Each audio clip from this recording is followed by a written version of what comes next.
Hello दोस्तों, मैं सुबह कुमार। दोस्तों, आज हम बात करेंगे 67th बीपीएससी का जो मेंस का एग्ज़ाम है और जो पीटी का एग्ज़ाम है, उसमें हम दोनों पक्षों को हम हैं जो लेकर चल रहे हैं। और आज हम बात करेंगे दोस्तों, जो आत्मनिर्भर भारत टीकाकरण अभियान, जो 100 करोड़ के लक्ष्य को हमने पूरा कर लिया है। एक निश्चित रूप से भारत की आत्मनिर्भरता, भारत की टीम इंडिया, भारत की मजबूत एवं समृद्ध एक मजबूत लोकतंत्र, एक सामूहिक प्रयास की बात है जो हम दोस्तों इसमें करेंगे। और इसमें पीटी के फैक्ट्स को भी ऐड कर दिया गया है कि आपको टीकाकरण, कोरोना से रिलेटेड जो भी है, मैं एक मंच पे ही लाकर है जो आपको देने का प्रयास कर रहा हूँ। और मैं चलता हूँ, अगर वीडियो अच्छा लगे तो निश्चित रूप से लाइक शेयर जरूर कीजिएगा। दोस्तों, आत्मनिर्भर भारत टीकाकरण की जो बात हम कर रहे हैं, इसकी अगर भूमिका की अगर बात करा जाए कि अगर मेंस में भूमिका लिखना है तो कैसे है जो इसको है जो और अप्रोच बनाना पड़ेगा वहां लिखने के लिए। तो वैश्विक महामारी में आत्मनिर्भरता का दीर्घकालीन सामर्थ्यता की पहचान के रूप में भारतीय जीवन शैली का उद्भुत उद्भुत उदाहरण का मिसाल 100 करोड़ टीकाकरण की पहचान को दिखाता है। दोस्तों, आप जब लिख रहे हैं तो उसमें है जो अपनी वर्ड को जोड़ने का जरूर प्रयास करें, जिसमें आत्मनिर्भरता और जो वर्ड की जो शालीनता है वो है जो वहां पर है जो दिखाई दे। टीम इंडिया, जो 15 अगस्त को प्रधानमंत्री जी के द्वारा टीम इंडिया की जो बात की गई थी, टीम इंडिया 130 करोड़ जनसंख्या, विकासशील अर्थव्यवस्था, मजबूत एवं समृद्ध लोकतंत्र, दृढ़ इच्छा शक्ति, सामूहिक नेतृत्व और विज्ञान उत्कृष्टता की नए भारत की तस्वीर 21वीं शताब्दी के वैश्विक नेतृत्व की पहचान को दिखाता है। दोस्तों, इस तरह की है जो हम है जो भाषा का प्रयोग करेंगे लिखने के समय, तब है जो निश्चित रूप से हमारी एक अच्छी और मजबूत आंसर है जो देखने को मिल सकता है। दोस्तों, ये हम सिंपल सी इस चीज को रखने का प्रयास किए, लेकिन फैक्चुअल बात है जो अब यहाँ से स्टार्ट हो रही है। सबसे पहले दोस्तों, आप जानते हैं कि कोरोना महामारी जो चीन के वुहान शहर से आया था, और ये है जो 11 मार्च 2020 को वैश्विक महामारी है जो डब्ल्यूएचओ ने घोषित किया था। ये दोस्तों फैक्चुअल क्वेश्चन है, पीटी के लिए है और आपको मेंस में भी लिखने के लिए। डब्ल्यूएचओ के द्वारा वर्ल्ड हेल्थ ऑर्गेनाइजेशंस, अभी आपको कमेंट बॉक्स में बताना है कि डब्ल्यूएचओ के चेयरमैन उस समय कौन थे और अभी वर्तमान में कौन है, और टोटल कितने कंट्री है। ये दोस्तों है जो आपको डब्ल्यूएचओ के बारे में बताना है। वर्ल्ड हेल्थ ऑर्गेनाइजेशंस, भारत इसका 2019-23 का पार्टनर रहा है। पार्टनर एक कंट्री होता है जिसमें बैठक होती है। 19-23 की स्पेशल पार्टनर कंट्री के रूप में है जो भारत रहा है। उसमें है जो आपकी आयुष्मान भारत योजना है जो चालू हुई थी 2019 में, उसी 19-23 की है जो उपज थी। और भारत में है जो आयुष्मान भारत, जिसे मोदी केयर भी कहा जाता है, और मोदी केयर उसमें इसलिए कहा जाता है कि प्रधानमंत्री जी के द्वारा चालू किया गया था। इसमें 50 करोड़ लोगों को है जो इसमें मैंने 10 करोड़ परिवार इंटू 5 मैंने 50 करोड़ को है जो कवर किया गया है। एक है जो बहुत बड़ी योजना है, एक कल्याणकारी योजना के रूप में है जो उसको देखा जाता है आयुष्मान भारत को। और है जो अभी कुछ दिन पहले दोस्तों 1 करोड़वा जो इसके लाभार्थी थे, वो है जो आपके बिहार के ही थे। आप है जो उनका भी है जो नाम बता दीजिएगा, वो है जो गोपालगंज के हैं।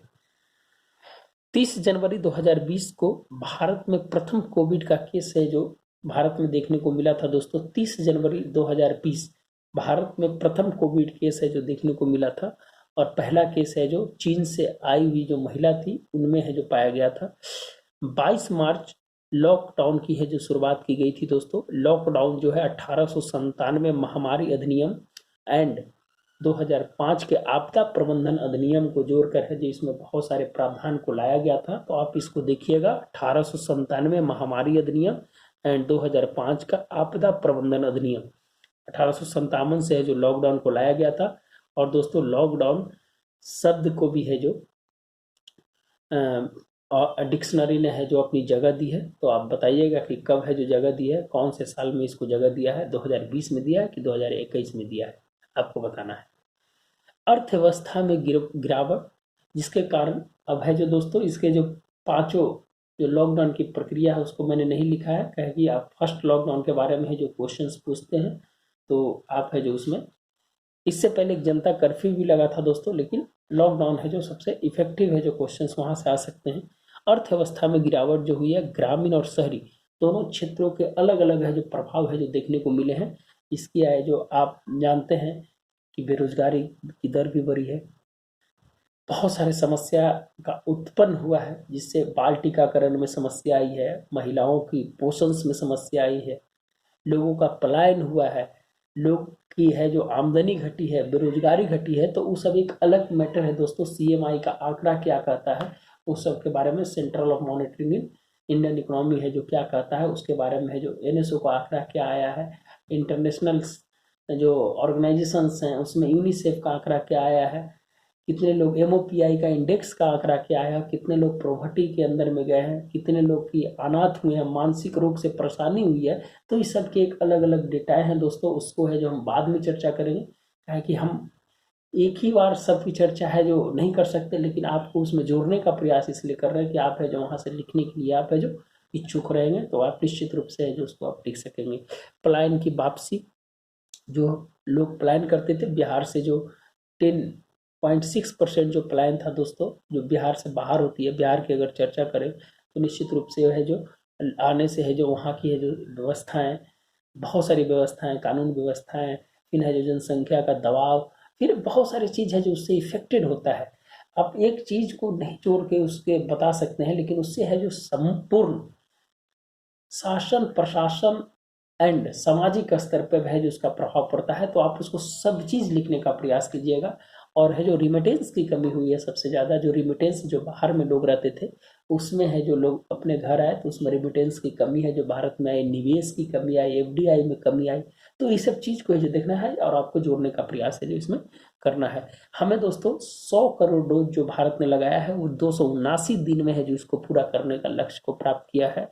और 100 करोड़ डोज जो लगा है अरुण राय को जो लगा है, जो वाराणसी के हैं, और इन वाराणसी के रहने वाले, लेकिन यह दिव्यांग है, और इनको है जो 100वां करोड़ डोज है जो इनको लगा है।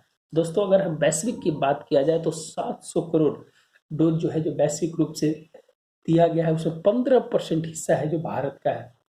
एक बहुत बड़ी अचीवमेंट के रूप में है जो देखा जाता है। और भारत की वैक्सीन डिप्लोमेसी, वैक्सीन मैत्री, वैक्सीन एक्सप्लोजर और तकनीक और विज्ञान और रिसर्च ने कहीं ना कहीं है जो भारत के एक उम्दा कंट्री जो वैश्विक नेतृत्व के रूप में है जो लाकर खड़ा किया है। तो निश्चित रूप से ये है जो हमारे लिए एक सराहनीय और हमारे लिए एक बहुत ही महत्वपूर्ण कदम है 21वीं सदी के लिए। तो दोस्तों याद रखिएगा 279 डेज में है जो हम इसको पूरा किए हैं, और 31 दिसंबर तक हमें जो पूरे लक्ष्य को पूरे करने का है जो लक्ष्य रखा है, लेकिन हमने ऐसा लग रहा है कि पहले ही लक्ष्य को पूरा किया जा सकता है। तो निश्चित रूप से भारत की जो रिसर्च है, भारत की जो स्वदेशी टीके हैं और भारत की उत्पादन भंडारण वितरण की जो एक नायाब है जो देखने को मिलता है, इसका है जो सीधा सीधा प्रभाव है जो यहाँ की समृद्ध लोकतंत्र और समृद्ध जनता और जो सामूहिक नेतृत्व है उसको जाता है।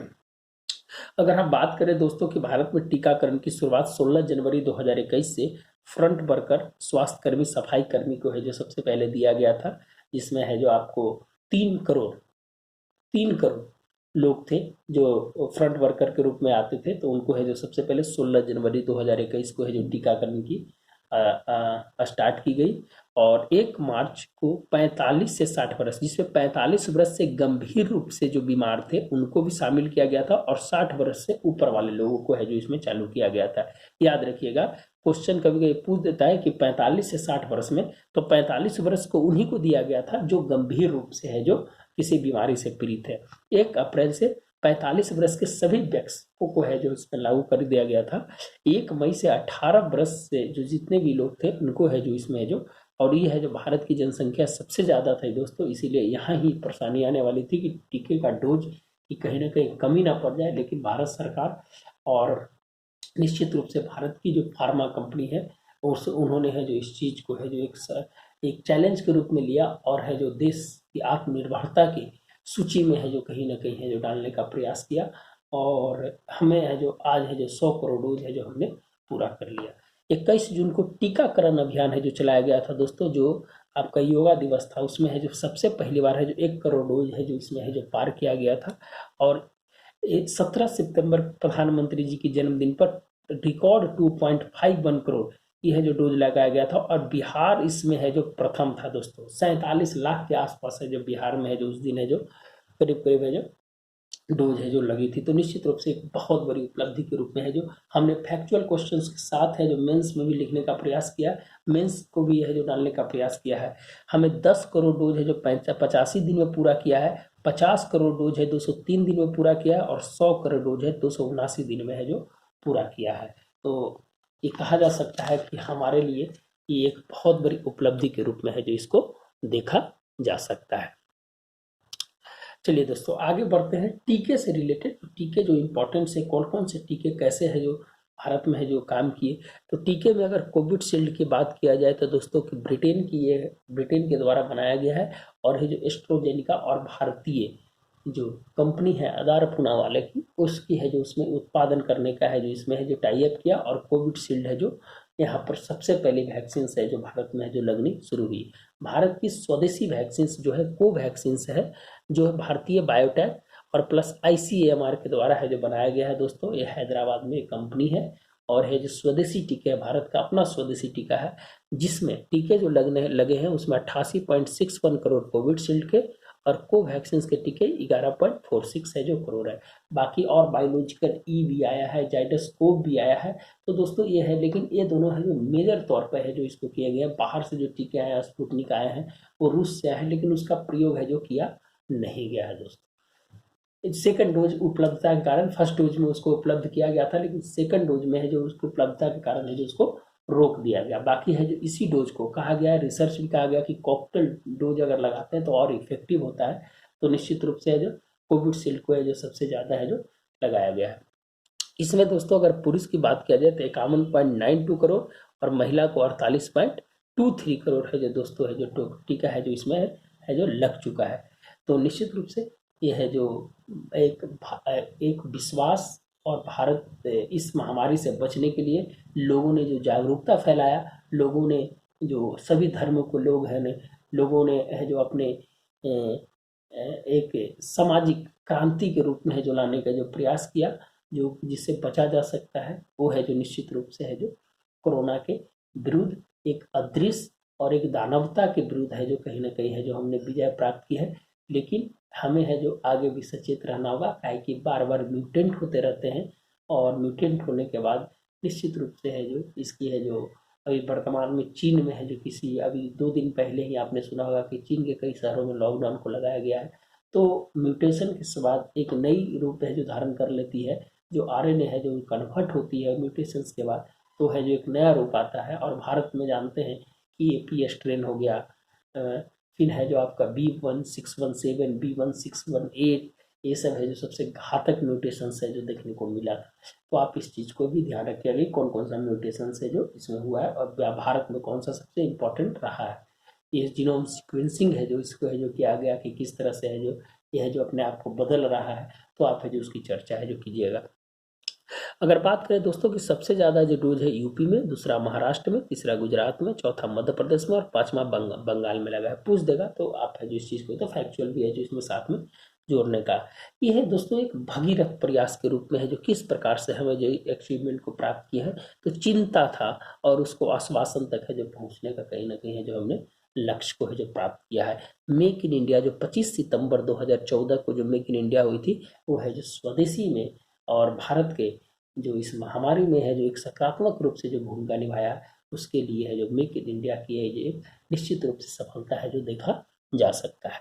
तो make in India, make for world, make for India, ये है जो निश्चित रूप से है जो एक काम है जो करेगा। और आगे भी आने वाला समय में अन्य क्षेत्रों में भी मेक इन इंडिया का है जो एक है जो सकारात्मक प्रभाव देखने को मिला है। उत्पादन, वितरण, भंडारण का स्पष्ट रूप है जो देखा है। VIP कल्चर को हटाया गया है यहाँ पर, और निश्चित रूप से उत्पादन, वितरण और भंडारण का स्पष्ट रूप है जो यहाँ देखने को मिला है। और एक पारदर्शी तरीके, स्वच्छ तरीके से है जो निश्चित रूप से है जो यहाँ पर हमें है जो देश के विभिन्न हिस्सों में, भौगोलिक क्षेत्रों में जहाँ पर दुर्गम स्थिति है वहाँ पर भी है जो भेजने का प्रयास किया है। लॉजिस्टिक को कैसे प्रबंधन किया गया है, सप्लाई चेन कैसे रखा गया है, निश्चित रूप से कोल्ड चेन को कैसे बनाया गया है। तो यह जो उत्पादन, भंडारण, वितरण और भारत की जो टीकाकरण की जो अनुभव है वो कहीं ना कहीं है जो इसमें जो काम आई है। डिजिटल वर्ल्ड के सहयोग के रूप में है जो भारत को बहुत ही सराहनीय कदम है जो देखने को मिला है, जिसमें कोविन कोविन पोर्टल, कोविन जो पोर्टल है जिसपे है जो आप रजिस्ट्रेशन करते हैं उसके लिए।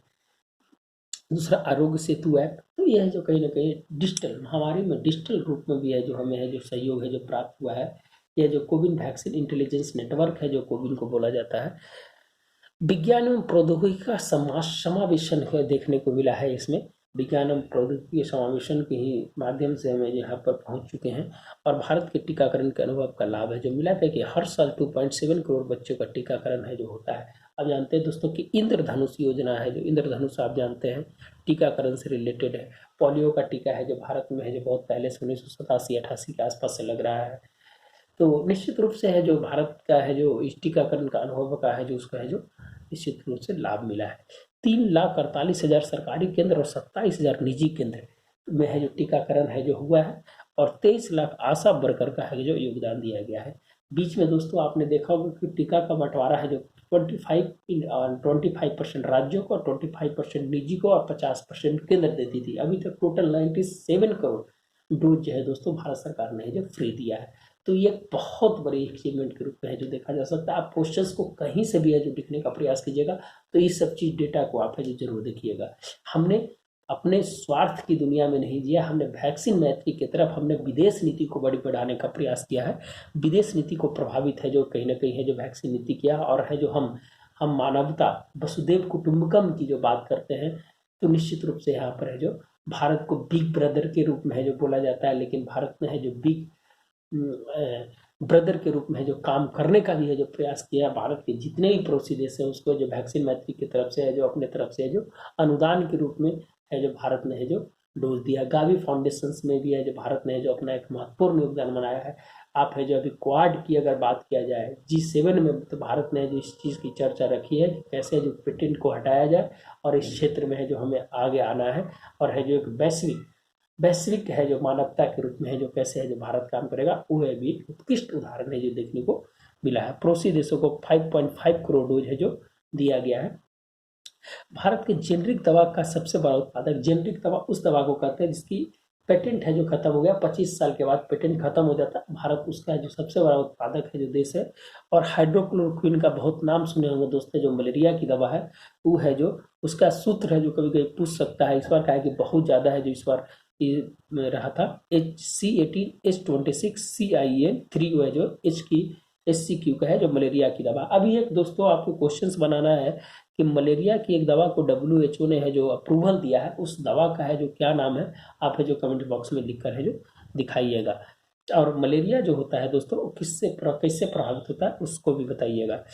कोरोना महामारी में 133 देशों में है जो अपनी है जो दवाएं हैं जो निर्यात की और जो मानवता के नाते है जो भारत ने है जो इसे है जो एक सकारात्मक भूमिका के रूप में है जो देखता है। भारत वैक्सीन हब के रूप में है जो जाने लगा है और भारतीय फार्मेसी उद्योग 18% की जो वृद्धि से है जो अर्जित की है। तो निश्चित रूप से हमें है जो इस क्षेत्र में जो काम करना और हमने है जो दवाएं की जो प्रतिबंध थे जो हमारे ऊपर जो लगे हुए थे, कुछ अमेरिका ने लगाया था उसे हटा दिया है और उसको डिफेंस एक्ट 1950 के अंतर्गत अपने डिफेंस एक्ट के अंतर्गत लगाया था उसको जो हटा दिया और भारत में सप्लाई है जो चालू कर दिया। कुछ ऐसे फैक्ट्स की है जो बात करेंगे दोस्तों जो बिहार से रिलेटेड था, जो आपको एग्जाम में है जो पूछ सकता है। बिहार में सबसे पहला जो डोज है जो राम बाबू जो स्वास्थ्य कर्मी था IGIMS का दोस्तों उसको लगा है। और बिहार में कोरोना का जो पहला बार जो वार्ड बनाया गया था वो NMCH को बनाया गया था और दूसरा बार IGIMS को बनाया गया था। तो बिहार कोरोना सहायता प्रवासी को 1,000 रुपया है जो देने का है जो इसी से ऐप के माध्यम से दिया गया। करीब 22 लाख लोगों को है जो पैसा है जो भेजा गया दोस्तों 1,000 रुपये। संजीवन ऐप जो है जो उससे ट्रैक करने के लिए है जो संजीवन ऐप है जो लॉन्च किया था। हिट कोविड ऐप ये है जो घरों में जो होम आइसोलेशन के लिए है जो हिट कोविड ऐप को है जो बिहार सरकार ने लॉन्च किया था और टोल फ्री नंबर है जो इसको लॉन्च किया था। तो कुछ इस तरह दोस्तों थे जो बिहार से रिलेटेड थे, और कुछ इंपॉर्टेंट क्वेश्चन जो अभी जो बन रहे थे कोरोना से। पशुओं के लिए जो वैक्सीन है, जो किस देश ने है जो सबसे पहले बनाया है, तो रूस ने, और उसका नाम है कार्निकेव, जो है जो पशुओं के लिए बनाया है। और दोस्तों वहीं की एक है जो रूस की है का स्पुतनिक 5 है, जो सिंगल डोजेज है। पहले ये सेकेंड डोजेज था, इसको ये जो सिंगल डोजेज है जो बनाया गया स्पुतनिक 5 को, और 90% है जो कारगर है दोस्तों। बच्चे को टीकाकरण करने वाला पहला राज्य कौन सा है दोस्तों? तो क्यूबा बना है। कौन सा बना है? क्यूबा बना है। और 12 से 18 वर्ष तक टीकाकरण करने वाला कनाडा बना है। एक बच्चों है दोस्तों, एक 2 वर्ष से है, और है जो 12 से 18 वर्ष तक टीका करने वाला कौन बना है? कनाडा बना है। और भारत में बच्चों का टीकाकरण करने वाला राज्य कौन बना है? तमिलनाडु बना है। ये जाइडस कोव है, डीएनए आधारित है, और ये स्वदेशी है। विश्व का सबसे पहले स्वदेशी वैक्सीन है जो जाइडस कोव ने बनाया है दोस्तों, जाइडस कोव 2 बोलते हैं, और डीएनए आधारित स्वदेशी है। तो दोस्तों ये कुछ फैक्चुअल क्वेश्चन थे जो मैंने है जो साथ में ऐड करने का प्रयास किया। वैक्सीन पासपोर्ट जारी किया है इजराइल, तो हमें और सारे क्वेश्चंस को इसमें ऐड करके और इसके आगे हम कंटिन्यू करने का प्रयास करेंगे। अगर आपको वीडियो अच्छा लगता है दोस्तों, तो निश्चित रूप से आप है जो लाइक सब्सक्राइब जरूर करें। और वही मेरी है जो पता चलती है कि जो काम करने का जो तरीका है वो आप लोग के माध्यम से, तो वो है जो सकारात्मक है या नकारात्मक है। आप है जो अपनी बहुमूल्य समय जो आपने दिया है उस पर जो जरूर कमेंट करेंगे, और हम आशा करते हैं कि आपको जरूर है सो सीखने को मिला होगा। तो दोस्तों इसी अ, बातों के साथ है जो मैं अगले वीडियो के लिए फिर आऊँगा। धन्यवाद दोस्तों, मिलते हैं। Have a nice day. Thank you.